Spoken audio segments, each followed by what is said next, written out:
تھا اس میں عمران خان صاحب درخواست لے کر گئے، اس میں حکومت سے جواب کہ یہاں بھی عمران خان صاحب نے موقف عدالت کے سامنے رکھا کہ 100 مقدمے مجھ پر ہو چکے ہیں، 30 اپریل کو الیکشن ہے، الیکشن کے حوالے سے تو کچھ کر ہی نہیں پا رہا کیونکہ ایک کے بعد ایک کیس ہوتا ہے، ایک جگہ پیش ہوتا ہوں اور مزید مقدمات بن جاتے ہیں۔ تو یہ تو ایسا لگ رہا ہے کہ کیسز کی بھرمار ہوتی چلی جائے گی، اور آج وہ قافلے کے بغیر پہنچے ہیں۔ تو میں دیکھ رہا تھا مریم اورنگزیب صاحبہ وہ کہہ رہی تھی کہ جی وہ چھپ کر کیوں آئے ہیں، وہ دہشت گرد چھپ کر ہی آتے ہیں، یہ اس لیے اس طرح سے آئے ہیں۔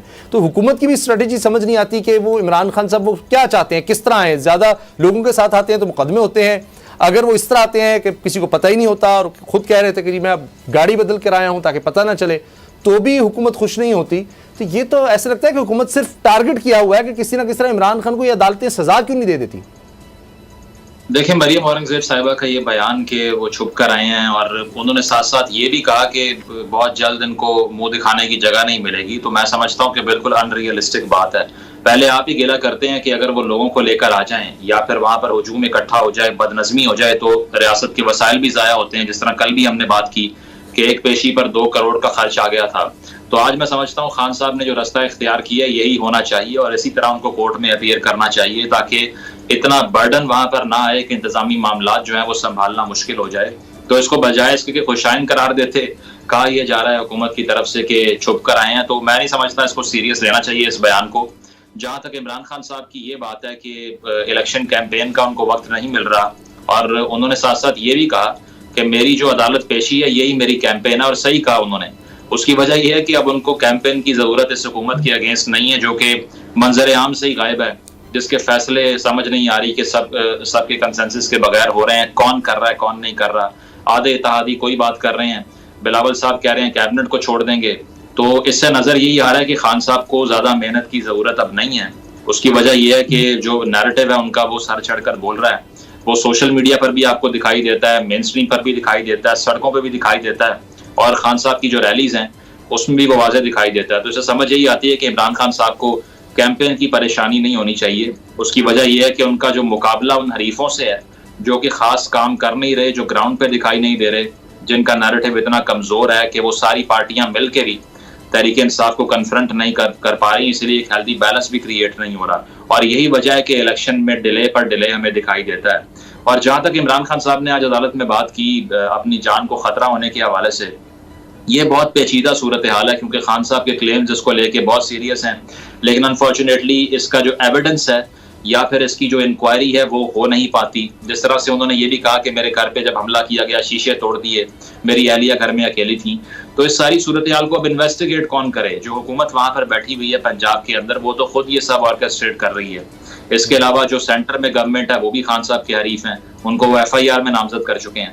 تو اس ساری صورتحال سے لگتا یہ ہے کہ عمران خان صاحب جب بھی جان کے خطرے کا اظہار کرتے ہیں تو اس کو یا تو نان سیریس کوئی لیتا نہیں ہے گورنمنٹ کی طرف سے، یا پھر اس میں اوتھینٹسٹی کتنی ہے یہ عوام تک پہنچانا بھی بہت مشکل کام ہو چکا ہے۔ تو اسی لیے یہ پیشیاں جو ہیں یا مقدمات جو ہیں ان کا سلسلہ تو رکنے والا نظر نہیں آ رہا کہ ہوگا، لیکن اگر اس طرح سے سائلنٹلی ان کیسز کو پرسو کرتے رہیں عمران خان صاحب بھی، اور ساتھ ساتھ قانون معاملات چلیں، تو میں سمجھتا ہوں کہ وہ حالات نہیں ہوں گے جو گزشتہ ہفتے ہم نے دیکھے، جس میں شیلنگ ہو رہی ہے، مار دھاڑ ہو رہی ہے، بدامنی کی فضا ہے۔ اس کو بند ہونا چاہیے۔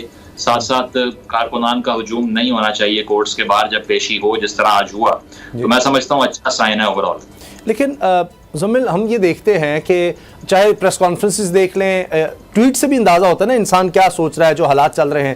حکومتی جتنے بھی وزراء ہیں ان کے آپ ٹویٹس دیکھ لیں، ابھی 6 گھنٹے کی میٹنگ ہوتی ہے، ان کے سیشنز دیکھ لیں، سوائے عمران خان کے، یعنی انسداد دہشت گردی کی عدالتوں میں آپ کو دہشت گردوں کے کیس نظر نہیں آئیں گے۔ شروع سے لے کے آخر تک آپ کو تحریک انصاف کے کارکنوں کے کیس نظر آئیں گے، یا صدیق جان کا اضافہ ہو گیا ہے، یہ کیس نظر آتے ہیں۔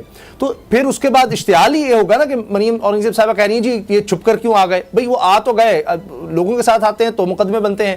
اب اس طرح سے اب توشہ خانہ کا ہی دیکھ لیں، اگر آج وہ ہائی کورٹ میں توشہ خانہ میں ضمانت لینے اس لیے گئے کہ جی نیب نے بھی اس کا نوٹس لے لیا ہے، نیب بھی ان کو بلا رہا ہے، تو پھر سیشن عدالت میں توشہ خانہ، پھر پتہ لگے گا سندھ ہائی کورٹ میں بھی انہوں نے مقدمہ کر دیا ہے، بلوچستان میں بھی کر دیا ہے۔ تو یہ 100 سے زیادہ اب کرتے کرتے 200-300 ہو جائیں گے۔ یہ تو ہیومنلی پاسبل ہی نہیں رہے گا کسی کے لیے بھی کہ کوئی بھی شخص ہو اور وہ اس طرح سے عدالتوں میں پیش ہو سکے۔ بالکل ایسے ہے جی، اگر ان 100 میں سے کسی ایک میں بھی جان ہوتی کیس میں تو آج جو ہے وہ بڑی اسٹرکٹ کارروائی ہو سکتی تھی عمران خان صاحب کے اگینسٹ، لیکن اسی لیے کوئی شکنجہ جو ہے وہ بن نہیں پا رہا. اس کی وجہ یہ ہے کہ پولیٹیکلی موٹیویٹڈ کیس ہیں موسٹ آف دم ایکچولی. اس میں کوئی بیک گراؤنڈ جو ہے وہ اس طرح کا نہیں ہے جس میں ایویڈنس بیک چیز ہو. جہاں تک نیب کا تعلق ہے تو دیکھیں ریفارم جب اس حکومت نے آ کر کی، بے شک وہ غلط طریقے سے کی اور اپوزیشن کی غیر موجودگی میں کی، جب اپوزیشن بینچز پر کوئی بھی نہیں ہے راجہ ریاض صاحب کے علاوہ، تو اس دور کے اندر امینڈمنٹ بل پاس کر لیا. لیکن نیب کی جو ساری تاریخ اگر آپ اٹھا کے دیکھ لیجئے تو اس میں آپ کو شاید ہی کوئی ایسے کیس ملیں گے جس میں بڑی اوتھینٹسٹی ہو، جس میں بڑا وزن ہو اور جو بالکل غیر سیاسی انداز میں بنے ہوں. تو اب بھی اگر آ کے نیب کسی کو بلاتی ہے یا پھر کارروائی کا عندیہ دیتی ہے تو اس میں میں نہیں سمجھتا کہ اتنی آبجیکٹیوٹی ہوتی ہے. اس لیے ضروری تھا کہ کنسنسس سے کلپ کرتے ان کے ونگز کو اور بات کرتے بیٹھ کر کہ کس طرح سے اختیارات کو رول بیک کرنا ہے ان کے. اس کی وجہ یہ کہ دیگر ادارے موجود تھے، لیکن جس طرح سے کی نیب امینڈمنٹ انہوں نے وہ صرف واضح ہو گیا کہ اپنے کیسز معاف کروانے کے لیے کیا، اس لیے وہ بھی کنٹروورشل ہو گئی. تو مشرف صاحب کے دور کی یہ باقیات تھیں جس کو لگام ڈالنی چاہیے تھی پولیٹیشنز کی طرف سے. جس طرح 18ویں ترمیم بڑی ریفارمز آئی تھیں اور بھی آ سکتی تھیں، لیکن بات وہی جو ہم کر رہے تھے کہ پارلیمنٹری پالیٹکس کے اوپر تو فوکس ہے ہی نہیں. وہ تو کسی کو علم ہی نہیں ہے کہ پارلیمنٹ ہوتی کیا ہے، اکانومی کیا چیز ہے. صرف یہ ہے کہ مقدمات بنائیں، اپنے مخالفین کو عدالتوں میں گھسیٹیں اور کسی طرح ٹینیور جو ہے اس کو بڑھا لیں. اس کی کوئی ترجیح دکھائی نہیں. بالکل. اور جو ترجیح آپ نے کہی وہ تو یہ کہ صرف عمران خان ان کے خلاف کیسز بنانا، تحریک انصاف کو دیوار سے لگانا، لیکن دوسری طرف معیشت ہمیں ترجیح نظر نہیں آ رہی. IMF کا پروگرام ڈیلے ہوتا چلا جا رہا ہے اور عجیب و غریب حرکتیں حکومت کی ہیں کہ جی پیٹرول کی سبسڈی جو ہے اس پر ابھی IMF سے ہم نے بات ہی نہیں کی. IMF بھی یہ بات کر رہا ہے. آٹے کی بات کی جی، مفت آٹا، وہ بھی رول بیک ہو رہا ہے کہ وہ مفت آٹا جناب وہ تو لوگ مرنے لگ گئے ہیں، مسئلہ آ گیا ہے. شہباز شریف نے اس کا نوٹس لے لیا، وہ کہہ رہے ہیں سستے آٹے کی طرف ہی آئیں گے. تو کوئی ان کی پالیسی کسی حوالے سے نظر نہیں آ رہی. اس پر ہم بریک کے بعد بات کریں گے. اب پتہ چلا